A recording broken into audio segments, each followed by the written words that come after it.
Voces del Territorio. Producción radial realizada por la Corporación Prodepaz. Bienvenidos.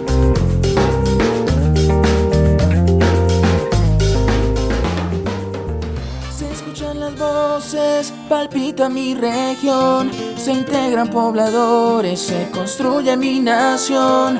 Hombres y mujeres piensan su futuro, niños y familias felices y seguros. Juntos construimos el futuro. Por la fuerza de nuestra tierra. Por la vida, la paz por mi región, el oriente antioqueño y por Zenús,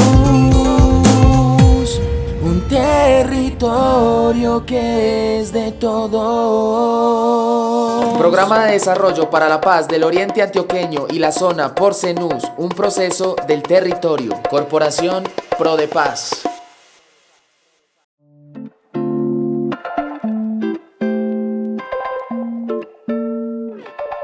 Bienvenidos al segundo episodio de nuestro podcast Voces del Territorio, un espacio pensado desde la Corporación Prodepaz para darle voz a todos los pobladores y pobladoras que trabajan en el territorio del Oriente Antioqueño y la zona por Zenús por el desarrollo humano integral y la construcción de paz territorial. En este episodio conversaremos sobre la introducción al informe final de la Comisión para el Esclarecimiento de la Verdad.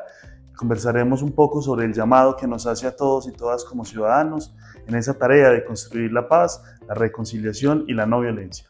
Y hoy los invitamos a conversar un poco sobre el informe final de la Comisión de la Verdad y por supuesto nos acompaña un gran maestro del territorio, Benjamín. ¿Nos regalas, Benja, un saludito de pronto?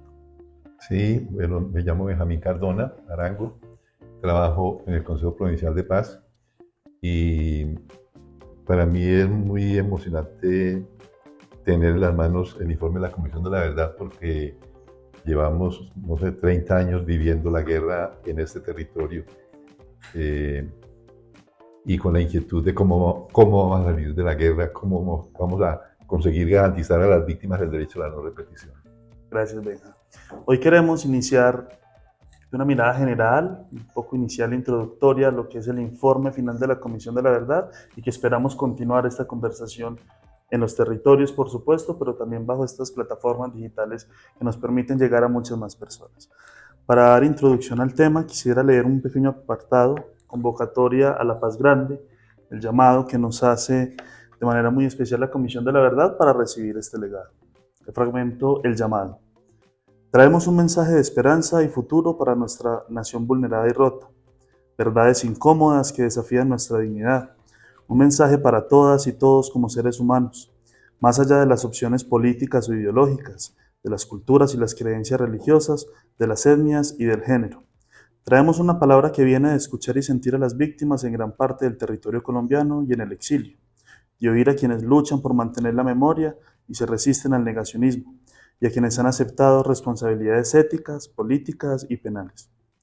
Un mensaje de la verdad para detener la tragedia intolerable de un conflicto en el que 80% de las víctimas han sido civiles no combatientes y en el que menos del 2% de las muertes han ocurrido en combate. Una invitación a superar el odio, el miedo y el odio a la muerte que se ciernen sobre Colombia por causa del conflicto armado interno. Lo hacemos a partir de la pregunta que ha cuestionado a la humanidad desde los primeros tiempos. ¿Dónde está tu hermano? Y desde el reclamo perenne del misterio de justicia en la historia. La sangre de tu hermano clama sin descanso desde la tierra. Ahí empieza la convocatoria a la paz grande. Sabemos que el desafío termina en la reconciliación. Y queremos entonces, con esta pequeña introducción, contar que este trabajo del informe final, donde acá vemos los tomos que están presentes, fue realizado por la Comisión para el Esclarecimiento de la Verdad, la no repetición, por supuesto la convivencia, el cual hace parte del Sistema Integral de Verdad, Justicia, Reparación y Garantías de No Repetición, que se constituye a raíz de la firma del Acuerdo Final de Paz entre el Estado colombiano y las extintas FARC-EP. Mencionar que el informe es un proceso amplio de escucha del territorio, es un informe grande en materia de derechos humanos, de afectaciones, también de historias de resiliencia, donde más de 3.000 organizaciones que trabajan en red aliada a la comisión han aportado, más de 30.000 testimonios y ejercicios de escucha, y más de 2.000 eventos públicos de la verdad han contribuido a este elemento. Entonces, a raíz de ese breve contexto, queremos dar inicio a este diálogo que, como lo decimos, esperamos continuar en los próximos meses, en el próximo tiempo y mantener, porque es un legado amplio, grande, de reflexión profunda que nos invita a la comisión y que es un llamado vital para el territorio. Dicho eso, Benja, es importante mencionar que el objeto del informe es el esclarecimiento de lo sucedido, explicar por qué Colombia se sumió en este drama de la guerra que todavía no logramos salir, a quién benefició, qué dinámicas se han dado y también qué responsabilidades encontramos en ello. Entendiendo que la comisión es de carácter no judicial, es decir, es un tema humanitario de memoria que sí nos debe llevar a hacer unas reflexiones profundas, pero que es un trabajo que se ha construido en los territorios. Dicho eso, Benja, para vos, ¿qué es el informe final de la Comisión de la Verdad? Bueno, además de este trabajo enorme, yo empezaría diciendo por qué se hizo este trabajo. Yo recuerdo que en los 2000 y pico, no recuerdo la fecha, se organizó una marcha en Colombia contra el secuestro. Y hábilmente el gobierno lo convirtió en una marcha contra las FARC. Porque la guerra, para usted poder hacer la guerra, usted tiene que construir un enemigo. Y para eso tiene que utilizar la estigmatización. La estigmatización es lo contrario de la verdad. Usted no es un ser humano digno que tiene pensamientos diferentes a los míos y con los cuales yo tengo problemas, sino que usted es un enemigo que debe ser destruido porque si no, usted de pronto me destruye a mí. Entonces, se construye el enemigo. El informe de la verdad, cuando se hace un acuerdo, entonces se acuerda hacer un informe de la verdad. ¿Para qué? Para deconstruir la imagen del enemigo. O sea, para que el guerrillero entienda que el gobierno no es su enemigo y que el pueblo colombiano mucho menos, pero que el gobierno y el pueblo colombiano entiendan que el guerrillero no es su enemigo, sino que son seres humanos que han tenido distintos intereses y que han utilizado el método de la estigmatización y por eso hay que hacer todo un informe de esto con el objetivo de desestigmatizar, de deconstruir la imagen del enemigo y ver que eso no es un problema de un enemigo, sino es un problema de unos procesos largos y que por lo tanto tenemos que saber qué pasó. Galton habla de que la memoria tiene que haber terapia de pasado y terapia de futuro. La terapia de pasado nos dice qué pasó, pero también han tenido que hacer un esfuerzo. O sea, la mayoría de la gente sabe qué pasó, pero tienen que haber todos estos libros tan grandes para que pensemos por qué pasó lo que pasó. Porque si yo no entiendo por qué pasó lo que pasó, yo no sé qué hacer para construir futuro. Entonces me parece que, resumiendo, es que todo este trabajo enorme de una gente pues, muy inteligente, pero además entregada totalmente, que es hasta el último día de la vida, como el caso de Molano, con un solo objetivo, es que Colombia tenga elementos para construir un futuro en donde no haya repetición de la guerra, en donde la estigmatización deje de existir y simplemente el otro sea reconocido como otro, un legítimo otro con el cual yo puedo negociar y puedo convivir. Sí, si comprendo, Benja, entonces hablamos un poco del reconocimiento de la alteridad, de la igual dignidad del otro, independiente de sus condiciones, de su historia, de su pasado o del dolor que también haya causado esa persona. Claro. En ese orden de ideas, Benja, el informe es muy grande. Sí, déjame aludir a lo que está pasando en Gaza. O sea, el gobierno Netanyahu al frente, y no sé el nombre, ni siquiera sé el nombre del de Hamas, son seres que no se quieren reconocer. Pero no solamente no se reconocen ellos, sino que no reconocen a la gente. No ven niños naciendo y siendo sepultados por los escombros. O sea, su incapacidad de ver al otro, por ejemplo, un alto directivo del gobierno de Israel, no recuerdo el nombre, inclusive un tipo serio, pues, cuando dijeron, usted está cometiendo un genocidio, él dijo, y está quebrantando el derecho internacional humanitario, él dijo, no, uno quebranta el derecho internacional humanitario cuando hace del civil un objetivo, o sea, cuando le dispara a civiles. Nosotros no estamos disparándole a civiles, nosotros estamos disparando a Hamás, y si mueren civiles son efectos colaterales. El mismo discurso con el que aquí se hizo la guerra. Y lo mismo que decían aquí los guerrilleros y el gobierno cuando le reclamábamos por las masacres y las muertes. No son efectos colaterales.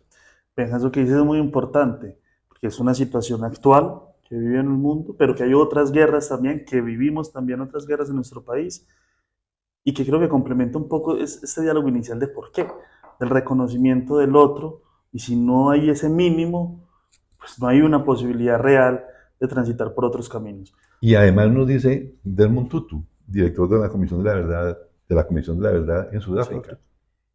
Es que dice, bueno, o lo dice otro dirigente, el pasado no lo va a cambiar ni Dios. Y Desmond Tutu dice, y sin reconciliación no hay futuro. Así es. Y la comisión dice, ¿hay futuro? Sí hay verdad.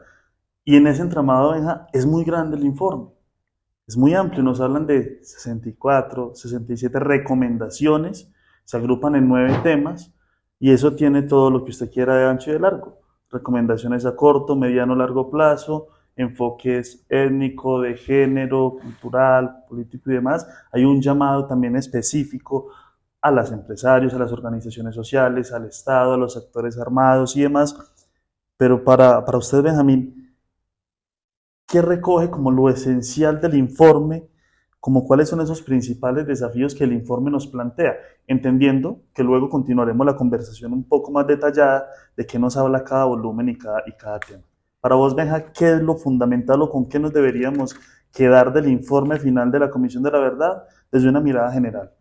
Yo quisiera recordar este librito, que fue el que presentó el padre Derrou cuando entregó el informe. Y este librito tiene básicamente 3 aspectos. 1, analicemos lo que pasó. 2, analicemos por qué pasó lo que pasó. Y 3, vea los mensajes que doy. Hay dos formas de expresión. En un libro completo, hallazgos y recomendaciones. Y claro, es demasiado grande. Y él reduce la comisión reduce los mensajes en 2, 3 paginitas. Y son mensajes como este. Acoger a los colombianos. ¿Qué nos recomienda? Acoger la verdad de la tragedia y determinar y tomar la determinación de no matar por ningún motivo a nadie. Eso es un mensaje. Y un poco la pregunta es, ¿cómo lo llevamos hasta los niños de escuela? A los padres de familia, ¿cómo lo llamamos a todos? ¿Cómo hacemos nosotros del Pacto por la Paz para llevarlo hasta el último rincón del Oriente? Ese mensaje, determinar no matar a nadie por ningún motivo. Otro, por ejemplo, a los jóvenes, encarar la verdad de las causas del horror del conflicto y construir la nación nueva que está en sus manos. Y no colaborar en nada que profundice la muerte. Yo siempre recuerdo mucho un niñito en Sonsón, un niñito escolar, que estábamos siguiendo compromisos, porque allá había gobierno escolar. El alcalde creó un gobierno escolar y estábamos en una asamblea y empezamos a leer compromisos de los niños y de pronto leímos uno que decía, me comprometo a no matar, un niñito de primaria. Por allá por los 2000, oígame, si esto lo hubieran hecho todos los niños del Oriente, aquí no había habido guerra. Entonces, a los jóvenes, ¿cómo decirles, hermano, asumamos el compromiso de la guerra y tomen la decisión de no matar? Otro, por ejemplo, escuchar del pueblo que pide parar la guerra ya. Entonces, mira que son mensajes muy simples y todos posibles. O sea, cómo nosotros en el Oriente Antioqueño lanzamos el clamor al gobierno, a todos los guerreros, por ningún motivo suspendan las negociaciones, paren la guerra ya, ya no más guerra. O sea, es todo el pueblo colombiano diciendo no más guerra. Bueno, y así, son mensajes, por ejemplo, una nueva visión de seguridad, o sea, una seguridad reducida a lo militar, es la razón por la que estamos en guerra. Entre el 96 y el 2010 ocurrió el 75% de la victimización en la guerra. O sea, en un gobierno, y 75% son 7,5 millones. Por ejemplo, para el Oriente, dar a los campesinos el reconocimiento inmenso que Colombia les debe. Es decir, sacamos a los campesinos y ahora los jóvenes no quieren volver y los viejos dicen, oye, ¿y a quién le dejo yo la finca? ¿Quién va a producir alimentos? Esos son problemas que tenemos en el Oriente, por ejemplo, y que la Comisión... Entonces es muy simple reducir todos esos tomos a estas recomendaciones prácticas para nuestros planes de gobierno en estos días. Un cambio profundo que nos lleven a reconocer la incapacidad, a entender por qué la incapacidad de reconocer al otro como legítimo otro. O sea, que vamos a hacer este mensaje, cómo llevarlo a todas partes. Cómo llevarlo, repito, a las escuelas, a las familias, que la única forma de acabar la guerra es reconocer al otro como legítimo otro. Y que la guerra no es legítima porque no reconoce al otro como legítimo otro. Recuerdo, y luego eso habla de y esto me hace acordar de que estaba yo leyendo en estos días que Carl Jung, el psicoanalista, vino a México, estaba trabajando ese tema del yin y el yang, él lo llama de otra manera animus y anima, que es un poco la parte masculina y femenina que tenemos todos los seres humanos, interpretando pues cómo funcionaba eso en los grupos indígenas, si era lo mismo que entre los europeos que se separaron pues el yin y el yang, y el indígena decía, óigame, si ustedes están locos, ustedes dicen que piensan con la cabeza, no, nosotros pensamos con el corazón. Y mi hija, que es profesora de danza, hoy me decía, no, tampoco con el corazón, es con el cuerpo, es con la integridad. Y Edgar Morin dice, cuando en Europa separamos la razón y el corazón, entonces, claro, o sea, un árbol está ahí sembrado y le llega el aire y le llega el sol y le llegan las aves, tiene vida plena. En cambio, cuando nosotros empezamos a razonar, abandonamos el pie, abandonamos como la base del árbol y nos vamos a razonar, a aprender a hacer armas para matar gente. Total. Eso es lo que me enseña la Comisión de la Verdad. Venga, nos das unos puntos clave de, bueno, cómo tanta cantidad de información, big data, tanto volumen de testimonios, de perspectivas, se convierten también en herramientas e instrumentos claves para la planificación territorial, para ahorita en este ejercicio, precisamente de la construcción de los planes territoriales de desarrollo, y mencionaste el Pacto por la Paz, que es muy importante, es decir, recordar también que la Corporación ProDePaz hace las veces de Secretaría Técnica del Pacto por la Construcción de Paz Territorial en el Oriente, que no es de ahorita, que es un ejercicio que viene desde el año 2015 y que continuamente se sigue pensando y trabajando en el territorio, y que hace poco tuvimos un encuentro y que seguimos en el ánimo de bajar estas recomendaciones en instrumentos prácticos, en instrumentos más cercanos para los equipos formuladores, para los líderes de CTP, líderes de consejos de paz y para toda la ciudadanía, de que de verdad se dote de contenido esos capítulos de paz que han de tener los planes de desarrollo, y también diciendo que es una tarea permanente, que la venimos promoviendo desde el Pacto por la Paz, pero que son muchos otros, que ProDePaz y el Pacto hacen parte de la red aliada de Antioquia, de la Comisión para el Esclarecimiento de la Verdad, y que vamos llegando también a pensar un poco en el legado que tenemos que asumir, y que hay un llamado para todos y todas. Y acercándonos un poco al final de este podcast inicial, porque la conversa queda muy, muy abierta, decir que la comisión terminó su trabajo como institución como tal el 27 de junio de 2022, al 28 se hace la entrega del informe, y a raíz de ahí hay unos meses de socialización, pero estamos ahora en el trabajo de la ciudadanía, cómo acoge, cómo conoce, cómo estudia, cómo profundiza y cómo puede permear la vida y digamos el desarrollo del bien común de nuestra sociedad a raíz de esos aprendizajes tan importantes. Mencionar simplemente que de la comisión quedan unos elementos muy importantes. La red aliada, como la menciono, la red aliada, la Comisión de la Verdad, hacemos parte como ProDePaz, como Pacto por la Paz de ella. También el informe final entra a ser parte sustancial del Sistema Integral para la Paz, entonces queda allí.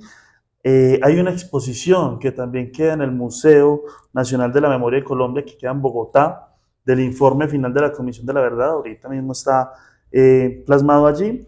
Y algo muy importante es que es difícil a veces llegar a todo este conocimiento, pero hay otras maneras, hay otras herramientas y la Comisión ha sido muy consciente del desafío, por lo cual hoy hay una licencia dada con la Universidad de Notre Dame para que quede la transmedia digital del informe final, que tiene 22 capítulos, allí a perpetuidad, es decir, va a quedar siempre toda esta información condensada mediante videos, infografías, sistemas interactivos, relatos, todo el trabajo que hizo la Comisión está en la transmedia, que está a disposición de todos como bien público de la nación, y que nuestra tarea es continuar promoviendo este ejercicio. Y que además, por mencionar solamente el último, que es el Comité de Seguimiento y Monitoreo de las Recomendaciones del Informe Final, que es un equipo también de expertos que vienen trabajando en esa implementación, pero que es un desafío de todos y de todas. Dale, Ben. No, quería decir simplemente que todo eso que estás diciendo, dijéramos que eso sea vivo y no sean unos libros que nadie va a ver y que no van a incidir en la vida. O sea, solamente va a incidir lo que influye en nosotros y nos movilice. Y quería hablar del pacto, de lo que está haciendo el pacto aquí en el Oriente Antioqueño, que nosotros no alcanzamos, nosotros mismos no alcanzamos a tener conciencia de lo que se está haciendo. Beatriz, que es de la Asociación de Mujeres del Oriente Amor, ahora fue invitada a Venezuela a un encuentro con mujeres del nivel nacional, y simplemente contando lo que se está haciendo en el Oriente, y cuenta que la gente es admirada. O sea, que en otro país son admirados de lo que estamos haciendo aquí en el Oriente, lo que está haciendo el Pacto por la Paz y la Secretaría con la Secretaría de ProDePaz. Gracias, Benja. Hay algo importante. El Pacto por la Paz tiene hoy 98 organizaciones e instituciones del sector público, privado, empresarial, social comunitario, la academia, la comunidad internacional, también el sector cooperativo, que trabajamos en una alianza y en sinergia. Corporación ProDePaz apoya a la Secretaría Técnica, pero es un trabajo de todos y de todas. Hay un comité estratégico, somos quienes venimos y venimos trabajándole a este tema de la paz en diferentes vertientes, y entender que la paz es un asunto de todos, que hay esas condiciones también estructurales que pasan por el desarrollo, por el trabajo, por las oportunidades, que son esa base para poder tener condiciones de paz, y que nuestra tarea está también fundamentalmente en ese trabajo cultural. Y claro, volviendo un poco a Galton, ese triángulo de una violencia directa, estructural y cultural, pues la tarea es interdependiente, y que la tarea tiene unos pasos, pero que estamos aportándole a ella. Y recordar que el pacto tiene un acuerdo, hacer del Oriente un laboratorio de reconciliación, ya que vivimos la guerra tan intensamente, fue un laboratorio de la guerra, que seamos también un laboratorio de reconciliación para que la vida sea posible. Total. Benja, llegando al final de este podcast inicial sobre el informe final de la Comisión de la Verdad, nuevamente, ¿por qué todos y todas, desde cualquier sector, sea la academia, lo social, lo empresarial, lo ambiental, lo comunal, deberían acercarse a conocer un poco el informe final de la Comisión de la Verdad? ¿Tú qué mensaje, qué debería conectarnos desde el ser también con ello, para poder, pues, que tenga un sentido y que no quede, como tú lo dices, en mucha información, pero que quede en otro naquel? Mira, de casualidad me enviaron a Israel a un curso para orientadores de opinión en áreas de conflicto, y allá se estaba viendo el proceso, se acaba de vivir el proceso de diálogo y de acuerdo entre Yasser Arafat, Simón Pérez, que después vino aquí a asesorarnos, y allá la primera ministra Golda Meir le decía a los niños que esperaba que muy pronto en la escuela ellos estuvieran estudiando la época en que había guerra, así como ahora estudiaban la época en que había esclavitud. Esto es para eso, para que construyamos un mundo donde no haya guerra, donde la vida sea más importante, donde la frase de Jesús sea verdad. A Jesús lo mataron por blasfemo, porque decía que más vale el hombre que el sábado. Y por eso el Papa dice, en alguna parte, en alguna época dijimos que tal vez se justificaba la guerra, ahora no hay guerra justa. Y le dice el Papa a los que están en guerra en Ucrania, y ahora piensen en los niños, piensen en la vida. No hay guerra justa, porque nadie tiene derecho a acabar con la guerra, con la vida de otra persona. Entonces, este informe nos va a mostrar qué es lo que hace la guerra, cómo se acaba con los demás y nos da elementos para pensar cómo salir de ahí y cómo construir un mundo donde la vida sea posible. Gracias, Benja. En últimas, un instrumento para la memoria, para la no repetición, para el reconocimiento del otro, de nosotros mismos también en esta historia y para una opción por la vida, por el desarrollo, por la paz integral y, como lo dice, una convocatoria a la paz grande, que es una tarea que tenemos como nación, no como el gobierno de turno, sino como una tarea de orden nacional y que implica esa artesanía para la paz desde el ser, desde la casa, desde la familia, la escuela y demás, pero también una arquitectura para la paz, unas instituciones, unas condiciones que permitan que esa integralidad que se requiere para construir la paz pues sea posible. Benja, muchas gracias por acompañarnos hoy en este diálogo inicial sobre el informe final y con seguridad seguiremos conversando y profundizando y trabajando estos temas en los territorios y con todas las comunidades. Y cuando el entierro de Guillermo Gaviria, mártir de la no violencia, que decíamos, a la vida por fin daremos todo, para la guerra nada. Gracias, Benja. Con esto cerramos nuestro capítulo inicial sobre el informe final de la Comisión de la Verdad y los invitamos nuevamente a seguirnos en nuestras redes sociales, en Facebook, Instagram, Twitter, TikTok, en Spotify también, y a no perderse el próximo episodio del podcast Voces del Territorio, del programa de Desarrollo para la Paz del Oriente Antioqueño y la Zona por CENUS, que es un espacio para que la voz del territorio surja, se refleje y que sigamos trabajando juntos por esa paz territorial. Gracias, Benja, nuevamente. Voces del Territorio. Producción radial realizada por la Corporación ProDePaz. Visítanos en nuestro sitio web www.programadesarrolloparalapaz.org y escúchanos en nuestra próxima emisión.